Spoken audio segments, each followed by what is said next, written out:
One very common question in the mind of most of the candidates is related to weaknesses. Should they be mentioning their weaknesses or not?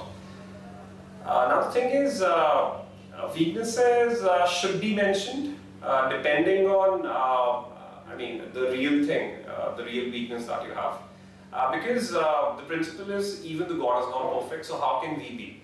Now the interview panel is not looking for people who are perfect. They're looking for people who can adapt themselves. So talking about the weaknesses is not a hard and fast rule in terms of saying a yes or a no to that. The only thing that we need to remember is, when we talk about the weaknesses, we need to somehow edit it. When we say honesty is the best policy, of course, it is slightly not applicable when we talk about weaknesses here. So, an example of a candidate who is trying to answer the questions on weaknesses. Let's watch it. Okay, Rahul, what is negative in you? Can you tell me two weaknesses that you possess? I don't like the failures. Don't like failures. Okay, so you always win.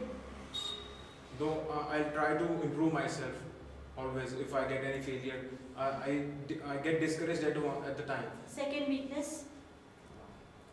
I speak too much. You speak too much. This video shows us the discussion on weakness, wherein the interview panel asked the candidate on his weaknesses. And the way it has been answered is a clear indication that the candidate was not very well prepared. He probably never thought about his weaknesses. The kind of answer, that I don't like failures is very, very random and very, very abrupt.